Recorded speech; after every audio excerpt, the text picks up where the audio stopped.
There's a quick check off the highway not too far away from where I live. It's the only thing open 24/7 in my rural middle-of-nowhere town. It's about a 25-minute drive if I'm speeding, which I usually am. So, to translate for all you city folk, it's basically right next door. My sleep schedule is beyond atrocious, so I've been to that quick check more than a handful of times. I like to think I'm pretty generic looking and nondescript, meaning I blend in well, but it wouldn't surprise me if some of the late-night workers recognize me by now. This happened just last week, so most of the details are still painfully fresh in my mind. It was past midnight and I was coding on my laptop.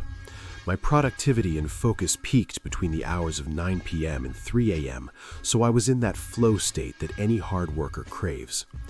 The problem with late-night grinding is that you go from perfectly comfortable to dying of hunger in a matter of minutes, which is exactly what prompted me to shut things down and grab something to eat around the reasonable hour of 2 a.m. Just so you have an understanding of everything, I should mention that the highway leading to the quick check is more of a local road than an interstate, so it's usually pretty dead. The ride there was relatively uneventful. I pulled into the quick check, ordered a sandwich from one of the counters, and roamed the aisles while I waited.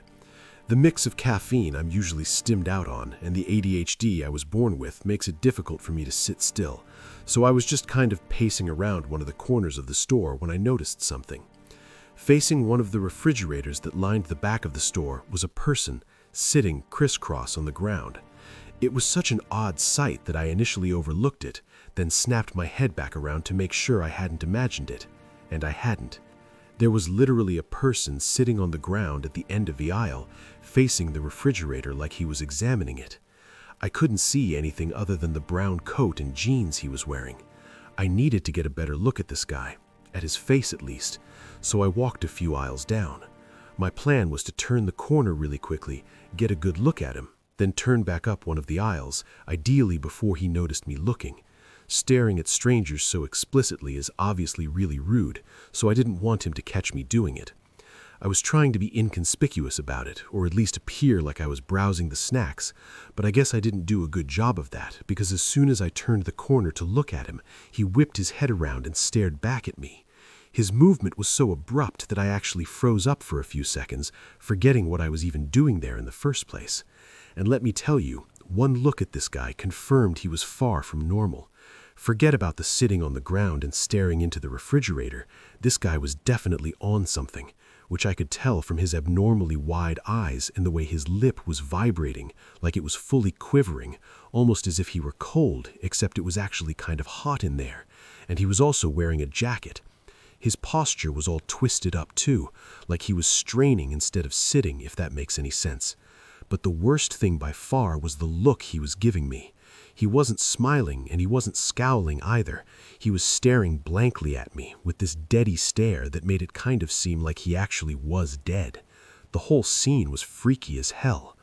After staring at each other for an uncomfortable amount of time, I finally averted my eyes and dipped up one of the aisles, eager to get my food and leave.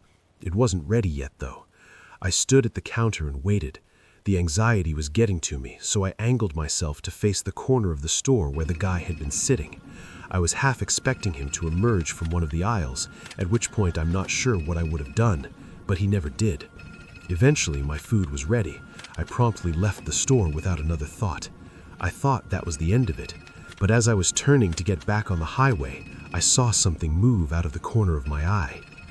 I glanced back towards the store and saw a person running full speed from the store entrance to the far end of the parking lot.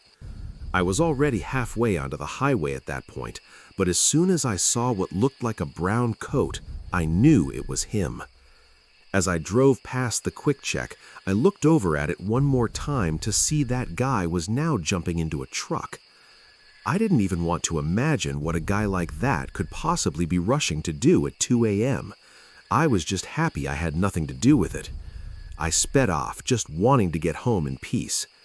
After a few minutes, the last of the fluorescent storefront lights faded into darkness behind me, and I was driving through desolate nothingness once again. I'm used to being the only car on the road when it's that late at night, which is why it was so surprising when I noticed headlights in my rearview mirror. But it was even more surprising when I realized the headlights were getting closer, meaning they were going faster than me, and I wasn't exactly driving the speed limit. My first thought was that I was about to get pulled over, so I instinctively slowed down a bit. The headlights kept approaching, and I knew what was about to happen. Police lights were about to start flashing, and my night was about to be ruined. But once the car finally got close enough, I realized it wasn't a cop. It was that guy from the quick check. It was the same car from the parking lot. I've never been more certain of anything in my life. I slammed my foot back on the gas and got back up to speed. The guy behind me started flashing his lights at me and honking, and I didn't know what to do. Try and outrun him or pull over and just pray that he'd keep going. I was in a sedan and he was driving a pickup truck, so I figured I could outrun him. The faster I went, though, the more terrified I became. I can only describe that feeling as true terror, the feeling that you're literally approaching death. By the time I'd gotten up to 100 miles per hour, the voice in my head was screaming that I was going to die if I kept accelerating. I swerved into the right lane, hoping he'd shoot by me, but instead he actually swerved to stay behind me. I started slowing down with the intention of pulling over on the shoulder, but the moment I took my foot off the gas, the truck actually rammed into me. I grabbed the wheel to stabilize the car and realized I was in a life-or-death situation. The guy telling me was trying to kill me. Everything was happening so fast I couldn't think. I knew he was going to try ramming me again, and at that speed, I knew I would be lucky not to spin out. I don't know if it was the terror or my survival instincts kicking in, but the moment I saw him go for it, I swerved to the left and slammed on the brakes. The truck shot past me, and I watched as he swerved back and forth a few times before spinning out and shooting off the highway into the field. Despite how violently my hands were shaking and how terrified I was, I forced myself to start driving again. I sped the entire way home. As soon as I got inside, I called the police and reported the incident, although it's not like I could precisely describe where everything had gone down. They took my statement anyway, and I was happy to give it. I know for a fact that Quick Check had security cameras in their parking lot, so I'm pretty confident they'll end up catching that guy. It's only been a week since this happened, but I haven't heard anything yet. My car isn't dinged up too badly, but I still need to get it repaired. As for why in the world that guy had gone after me, your guess is as good as mine. I just hope I never see him again.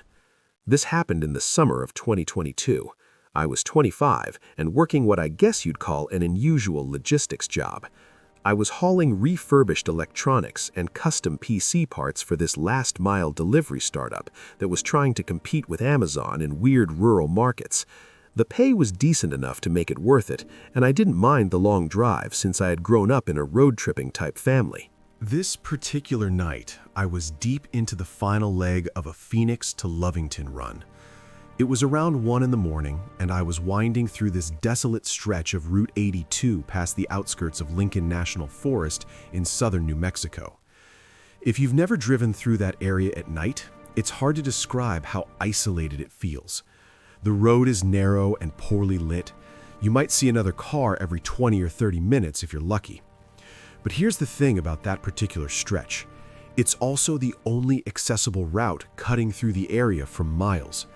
The GPS alternatives would add like 2 hours to the trip, winding you way north through Caruso or something like that. So if you needed to get from point A to point B in that part of New Mexico, you pretty much have to take Route 82. Anyway, I was listening to some true crime podcasts when I rounded this bend and saw a red hatchback awkwardly pulled onto the gravel shoulder with its hazards flashing. I slowed down a bit out of habit. As I got closer, my headlights illuminated a woman standing next to the car. She was holding her phone high in the air like she was trying to catch a signal. My first instinct was to just drive past. I mean, I'm not heartless, but I'm also not naive about the kinds of situations you can walk into in that part of the state at that time of night. But then I started thinking about my own girlfriend or my sister and how I would want someone to stop if they were stranded in the middle of nowhere. Plus, I wasn't completely defenseless. I had a Glock 43 holstered just under my steering column. I never explicitly got permission from the company to arm myself, but given some of the areas we delivered to, it seems like common sense to me. I slowed down and cracked the passenger window a couple inches. The woman, who didn't seem much older than me, rushed over immediately and tried my passenger door handle, which was locked. She said she needed a ride to the nearest gas station and claimed her car had just died and she couldn't get anyone on the phone. Her voice had this jittery quality to it, like she was either really stressed or maybe on something. I hesitated for a few seconds. The situation felt a little off, but what tipped the scale was knowing I had a firearm within reach. I figured if things got sketchy, I'd be able to handle myself. So I unlocked the door. She got in quickly and gave me this vague and slightly slurred "thank you so much" without really looking at me. The way she slurred her words made me think she was drunk or maybe a little tipsy, which made me a little cautious. Before driving away, I asked her some obvious questions. Had she hit something or did the engine cut out? That sort of thing. But she kept deflecting, repeatedly asking me to just drive. Nothing she said really made sense, and I was leaning towards kicking her out of my car the more she talked. I was about to make a decision when I glanced over at her car one more time. To my horror, a man stepped out from behind it like he had been hiding there the whole time. The adrenaline started to kick, and I turned to face forward. There was another figure that had stepped directly in front of the road about 50 feet in front of us. There was something long in his hands, maybe a bat or a pipe. I couldn't tell exactly. He started moving toward my car, and that's when my survival instinct took over. I floored it. I didn't even try to be subtle about it. The woman whipped around to look back and immediately started yelling. Then she reached down and started digging around in her purse for something. I had a feeling I knew what she was looking for, so before things could escalate, I yelled at her to freeze and drew my gun. I didn't point it at her, but instead just rested it on the steering wheel so she could see it. Whatever she had been reaching for, she stopped immediately. I told her not to move, and she didn't. To my surprise, she stopped talking too. She just stared straight ahead with this expression I couldn't read. Luckily for her, we were less than 30 minutes from Artesia. After a somewhat tense half hour, I pulled into a gas station. There were 2 other vehicles in the lot, both big rigs. I told her to get out. She refused at first and gave me some stupid reason I can't remember. But I leaned across her, yanked the passenger door open, and basically forced her out of the truck. She stumbled back and fell onto the pavement, all the while yelling something completely incomprehensible. Someone started jogging over, probably one of the truckers, and I could already envision the accusations that were about to fly. All that guy had seen was me throwing a woman out of the car, and I didn't want to deal with the situation for a second longer. So I didn't. I yelled out a warning to him about her ill intentions, but that was all I was going to do. Then I peeled out of the lot before that guy could approach me and didn't look back. I drove to another gas station and started filling my tank.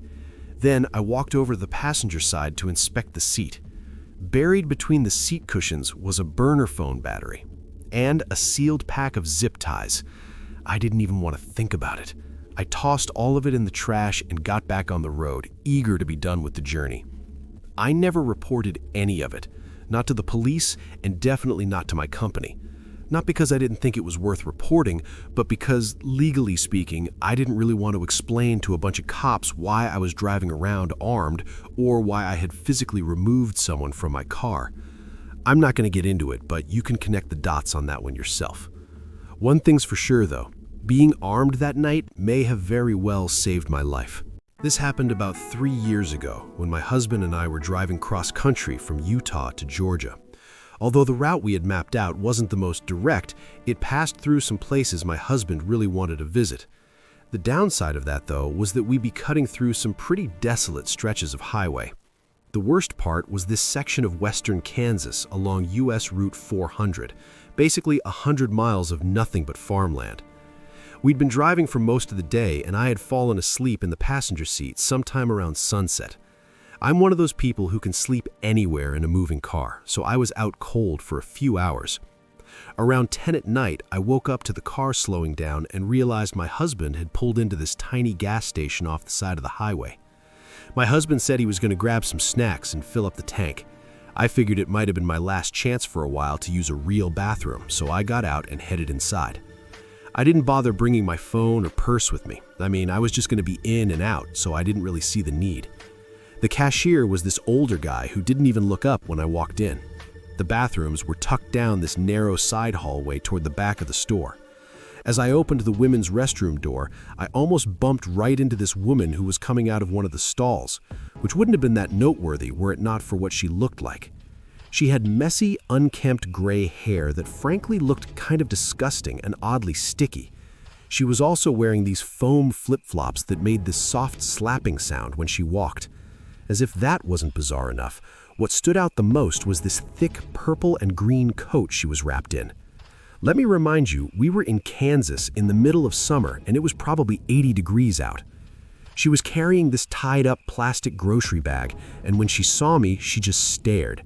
Not like a normal, "oh, excuse me" kind of look, but this locked-on stare that felt weirdly expectant, like she was waiting for me to say or do something specific.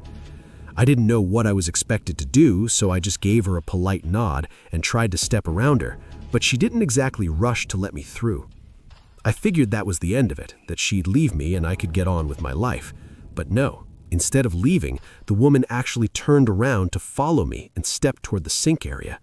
But she didn't turn on the water or look in the mirror or do any of the normal things you do at a sink. She just stood there with her arms at her sides, like she was again waiting for me to do something. I was already feeling uneasy, so I went into the nearest stall and locked it. The second I sat down, I immediately regretted not bringing my phone or anything with me.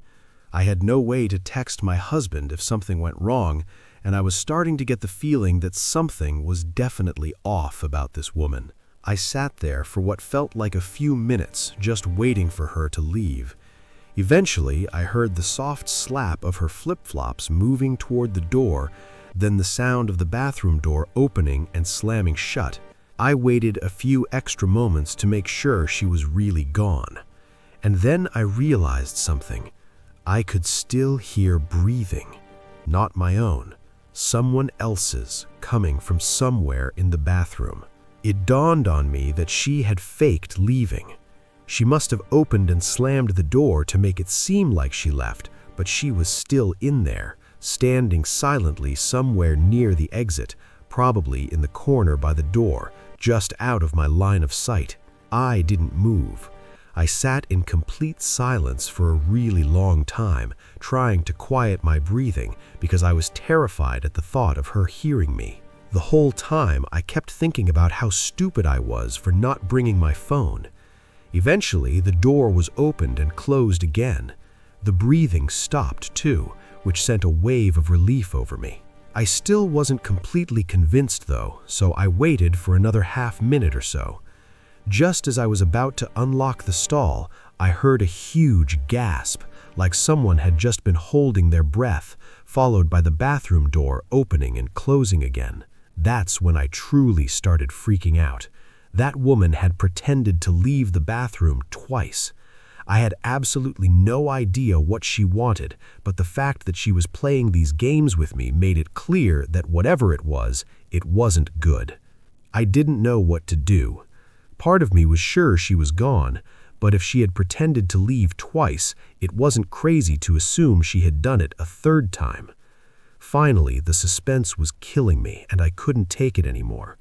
I unlocked the stall as quietly as I could and stepped out, fully expecting to see her standing there.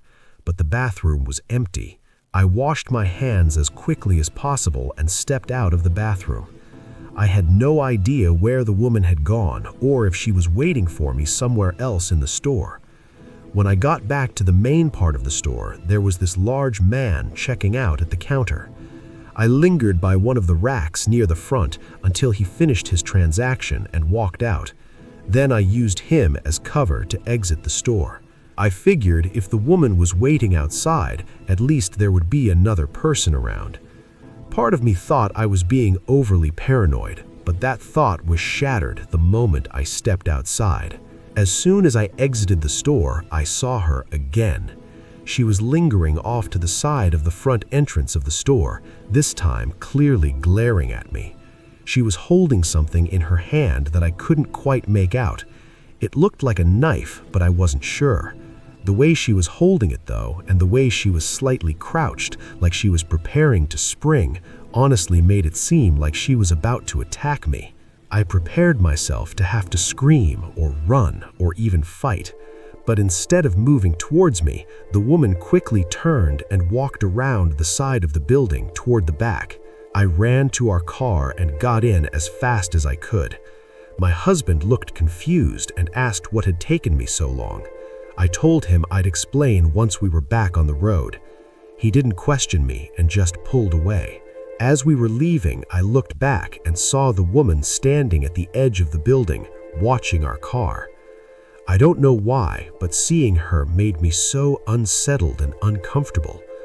I told my husband everything, and he kind of got mad at me for not bringing my phone with me to call him for help, which was fair, but that was that, and the two of us agreed to try and forget about the whole thing and go back to enjoying ourselves. I will say that I don't use roadside restrooms anymore, which I'm not in the slightest bit upset about. This happened to me in 2020. I was 24 at the time, working for a small logistics company.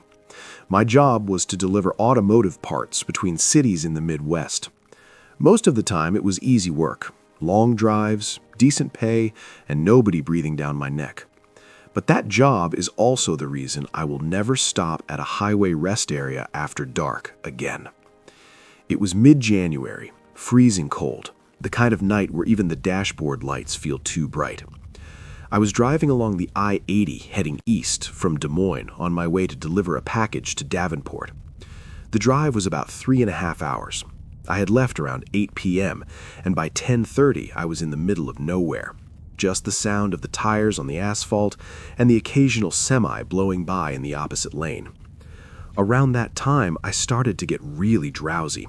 My eyelids felt heavy, and I could feel myself zoning out. I spotted one of those blue rest area 1 mile signs and decided to pull off for a few minutes to stretch my legs and grab a drink from the vending machine. The rest stop looked completely deserted. A few dim streetlights, a small brick building with restrooms, and about a dozen parking spaces. Only one other vehicle was there, an old white van parked way off at the end of the lot, lights off. I parked under one of the lights, locked my truck, and went inside. The men's room smelled faintly of cleaning solution and mildew. The heater was making a weird rattling noise. I washed my face with cold water to wake up, and when I looked up into the mirror, I thought I heard the door open behind me. I turned, but no one was there. I stood still for a second, just listening, but there was nothing but the hum of the heater. I figured it was just the wind and finished off quickly. When I stepped outside, I noticed something that made me stop. The white van's headlights were now on. The engine wasn't running, but the lights were on. I didn't remember hearing it start. I got this bad feeling immediately. I unlocked my truck fast and I climbed in and started the engine. I pulled out of the parking space and headed toward the exit. As I did, the van's lights suddenly shut off again. I remember thinking maybe someone was sleeping in there and just accidentally hit the lights, but as I got back on the highway, I kept checking my mirrors. For about 5 minutes, nothing happened. Then, in the distance behind me, I saw headlights, 2 small dots getting closer. It was the van.